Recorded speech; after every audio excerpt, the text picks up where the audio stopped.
Assalamu alaykum hurmatli televizor ko'rguvchilar. Uyg'ur televiziyasining kundalik xabarlarini ko'rishingizni qarshi olamiz. Xitoy axborotlarining Uyg'ur kavoblarini o'zining qilib olishi diqqat qo'zg'amoqda. Amerikalik Uyg'ur Elnigar Eltabir Aqsaroydagi yangi xizmatini boshladi. Misrning poytaxti Qohiradagi Rabaa maydoni bo'shatilgandan buyon 60 ming kishi zindonga tashlandi. Turkiya Qizlar jamiyati 51 davlatda qurbonlik taqatdi. Tövəndə dehqonlar xabarlarimizning tafsili mazmunlarida bo'lsin. Uyg'urlarning taom madaniyatidagi eng qadimiy mazmunlardan bo'lgan zixliq kavobning yaqindan buyon Xitoy axborotlarida Xitoy kavobi degan nomda tunishtirilishi bir qism kuzatuvchilarning diqqatini qo'zg'amoqda. Xitoy yer shari vaqt kezdi 13 avgust e'lon qilgan bu vaqtdagi maxsus maqolada Xitoy kavobi nomli yemaklikning chet elliklarni yerlik restoranlarga jalb qilishda zo'r roli bo'lganligi, Uyg'urcha kavob pishirayotgan bir Mo'ng'ulning rasmiy xabariga qistirilgan. Maqolada Latin Amerikasi, Janubiy Osiyo va boshqa joylardan xizmat va o'qish sababi bilan Xitoyga kelgan chet elliklarning Xitoy kavobini yaxshi ko'rib qolganligini alohida ta'kidlash orqali Xitoyning xalqarodagi hamma kishini jalb qiladigan bir makon ekanligi xijilmi bo'lmasdan tashviq qilinmoqda. Sharq Turkiston informatsion markazining raisi Abdulil Qarqash apandi bu haqda bayonot e'lon qilib, Xitoy kavobi degan atalg'uning qo'llanishi navbatdagi Uyg'ur madaniyatini yo'qotish harakatida o'ttirg'i chiqayotgan madaniyat tajovuzchiligining yana bir tipik misoli. Buningdan 25 yil muqaddam Wang Lobing degan o'g'ri Uyg'urlarning necha yuz yildan beri etib kelayotgan Davanchin qatorliq xalq naqshilarini plastinka qilib chiqarib, hech aymanmay mening ijodiyatim deb jar solgan. Bundaq misollar nihoyat ko'p. Madaniyatimizga ega bo'laylik va varislik qilaylik. Bo'lmasa dushmanning sharafiga xizmat qiladi dedi.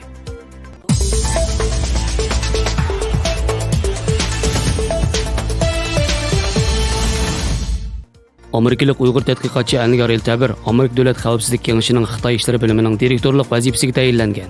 Tashqi siyosat jurnalining 14 avgust xabarida Trump hukumatining Elnigar Eltabirni mazkur vazifaga tayinlanishi simvollik ma'noga ega bo'lib, buning Amerika Xitoy o'rtasidagi savdo suhbati va boshqa munosabatlarga ta'sir ko'rsatish ehtimolligi borligi. Buningdan keyin qiladigan ishlari va rol haqida tafsiliy tushuncha berilib, Xalqaro kechirim tashkiloti Osiyo Tinch okean bo'limining boshqaruvchisi Francisco Benkozim Elnigar Eltabirning bu xizmatga o'ltirish haqida so'z qilib, Xitoy hukumat xodimlari bilan bo'lgan suhbatlarda ustalning qarshi tarafida bir Uyg'urning o'ltirish ehtimolligi kishini to'liq hayajonga soladi degan. Ma'lum bo'lishicha, Elnigar Eltabir Trump hukumatidagi eng muhim masalalarning biri bo'lgan Xitoy siyosiy masalasini bartaraf qilishga yordamlashadi ekan. Ular yana Amerika Xitoy o'rtasidagi savdo, harbiy va kishilik huquq masalalarini o'z ichiga oladi ekan. Navbatda Sharq Turkistondagi Uyg'ur xalqining kishilik huquqlarining og'ir ziyonkashlikka uchrayotgan bir paytda Amerikadagi bir Uyg'urning Trump hukumatidagi yuqori darajali xizmatni o'z ustiga ola olishi Uyg'ur vaziyatiga ko'ngil bo'lguvchilarning diqqatini qo'zg'adi.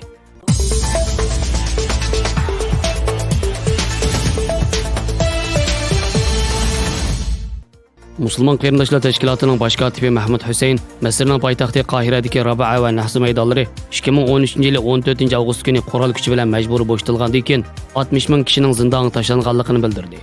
Husayn Rabaa maydoni bo'shatilganligining 6 yillik munosabati bilan Istanbulda o'tkazilgan konferensda qilgan so'zida Rabaa va Nahs maydonlarining bo'shatilishining zamonaviy Misr tarixidagi qonunli haq-huquqlarini talab qilgan insonlarga qarshi yurgizilgan qatlam ekanligini eskartish bilan bir vaqtda Birlashgan Davlatlar Tashkilotining bu qatlamni yurgizganlarga qarata qilini ta'virtibni qo'ymaganligini, Qohiradagi Rabaa va Nahs maydonlari 2013-yil 14 avgust kuni qurol kuchi bilan majburiy bo'shatilgandan buyon 60 ming kishining zindonga tashlanganligini, Misrning demokratik yo'llar orqali tunji saylangan prezident Muhammad Mursining tibbiy ehtimollar natijasida shahid bo'lganligini ta'kidlab, bu eng qo'rqinchli bir siyosiy raqobatdir va eng axloqsizliklarcha intiqom yangidir. Misr navbatda boshdan kechirayotgan iqtisodiy siyosiy krizislar tufayli prezident Sisining hokimiyati ancha uzun davomlashamaydi degan.